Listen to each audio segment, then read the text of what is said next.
tagidan kesiladi. Ko'zlarimiz tan olish o'rniga o'g'riydi.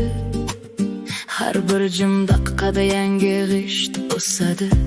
Biz endi birinchi quruvchi kim bo'lganini bilmaymiz.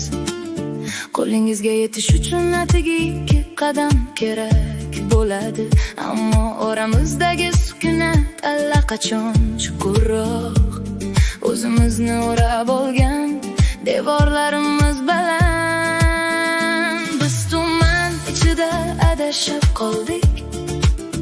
Garchi biz bir yo'ldan boshlagan bo'lsak ham, biz bir-birimizni sog'inamiz, lekin qo'rquv yaqinlashadi.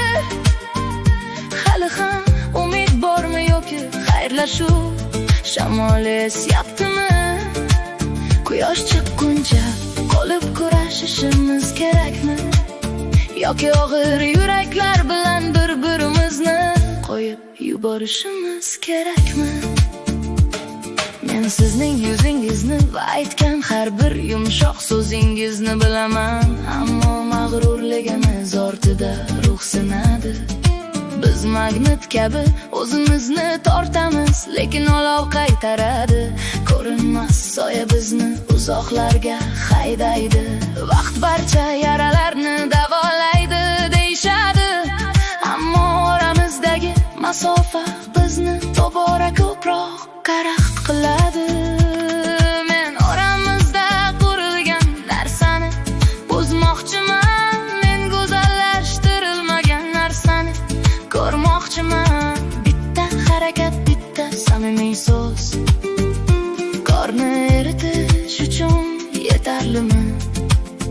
O'zimiz qurgan devorlar baland. Biz tuman ichida adashib qoldik.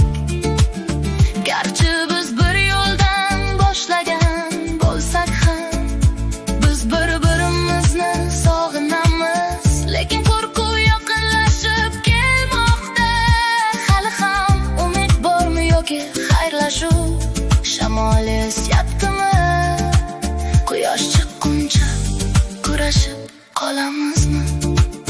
Yoki bir-birimizni og'ir yuraklar bilan qo'yib yuboramizmi? Devorlar hali ham turibdi va qalblarimiz charchagan. Iltimos uning toshqinni yutib yuborishiga yo'l qo'ymang. Umidmi yoki xayrlashuvmi? Jimlik endi javob.